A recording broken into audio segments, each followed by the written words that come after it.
Hey everybody, Michael Tarby here for the TeenMentor.com website. And today I have a video for people who are going through a difficult breakup, or if you know somebody that's going through a difficult breakup. I'm going to give you some tips that actually work to help you get through the pain. And I have a confession to make. Before we go any further, I want you to know a few things. One is that you're not alone. There are so many people on any given day, any given week, any given month, any given year that are experiencing deep heartbreak from a breakup.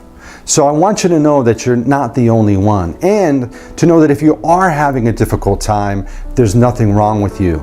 Another thing I want you to know is that you are going to be in a different relationship. It might take some time, but I want you to know that there's a 100% chance that you're going to find someone else to have a wonderful relationship with. And I know that it doesn't seem that that's possible right now, but I just want to plant that seed in your mind and let you know that it's absolutely true. Now it's time for my confession. And my confession is that this video isn't just for you. You see, I had a very difficult breakup about 3 months ago. I was dating a girl for about 4 years, and we lived together. We planned on getting married. We planned on this beautiful life together, and all of a sudden it ended, and I was absolutely devastated. So what I did, I looked online to see if there's any tips or anything that I could do differently than what I've normally done to help speed up the process or help myself feel better. And I found a bunch of things that I'm going to share with you that actually work. So let me get started with the first tip. The first tip is you've got to get off social media. Just take a break. Because what's going to happen is even if you unfriend them or you block them, chances are if you're in the same circle of friends, you're going to see someone else's post and there might be a picture with them, they might mention them in their comments or whatever, and it's going to stir up some feelings. So what I recommend, the first tip is get off Facebook. Let your close friends know what's going on. They're going to understand. You're not going to miss all that much if you take a break from Facebook. The second tip I would say is that on your smartphone, change your ringer and change your text tone. Now, I don't know about you, but typically for me, with my ex-girlfriend, we texted all the time. So after the breakup, every time I heard my little text tone, part of me was like, oh, it's her. And then I look and it wouldn't be her. And then it would kind of like stir up feelings and emotions for me. So change your text tone and also change your ringtone. Again, chances are your partner was the one that called you the most. So change your ringtone, because now when your phone rings, it's not automatically going to trigger that sense of loss, that sense of pain. The third tip I'm going to share with you is to start listening to different music. Take a break from the music that you've been listening to, because chances are you and your partner have shared a lot of experiences with that music, whether it's driving around town or being together or anything like that. The bad thing is now is a lot of that music could be a negative trigger for you. So you might hear this song and you're like, oh, that was mine and her song and I miss her and I feel so bad.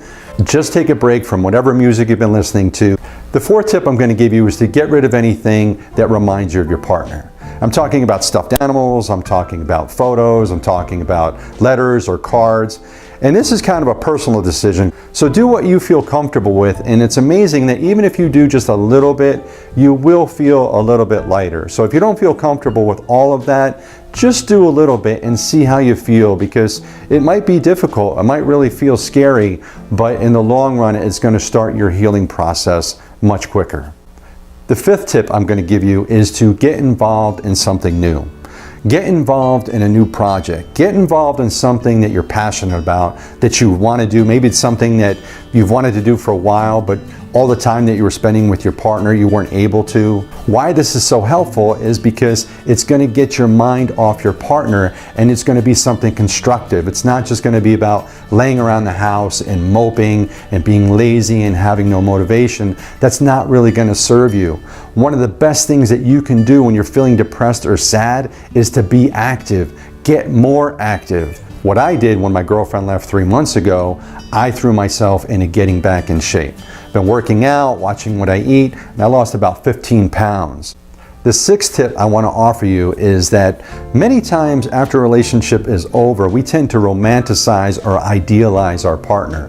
What I mean by that is after a relationship is over and a breakup, You tend to look back at your partner and think that how wonderful they were, how absolutely perfect they were, and you will never ever meet anybody as good as them and nowhere near anybody better than them.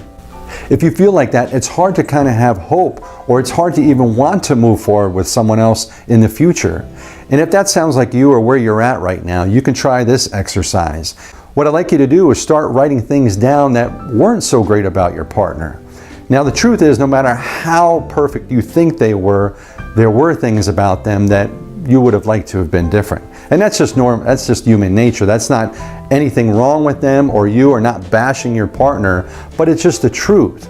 And the reason behind this is helpful. It's kind of just to open your mind and open your heart to the possibility that there's going to be somebody maybe even better, or just as good or better than your previous partner.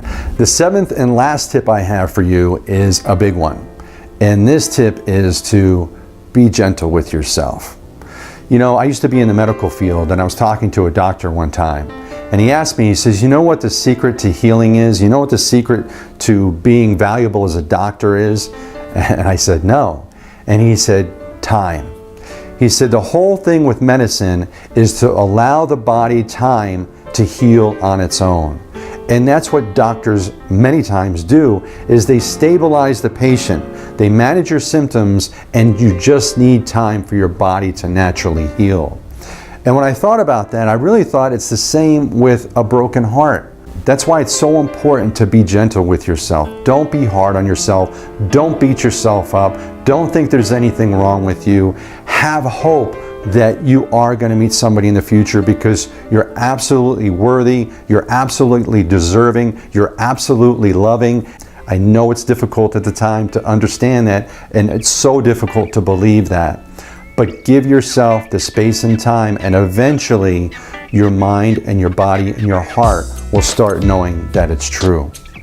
I hope this video helped you out. I know that it's been a difficult road for me these past 3 months. I've had a lot of ups and downs. I've had a lot of roller coaster moments, and it hasn't been fun. So I'm with you if you're experiencing this. I do want you to know that it does get better. It will get better. My name is Michael Tarby. Click like, click subscribe, and I'll see you next time.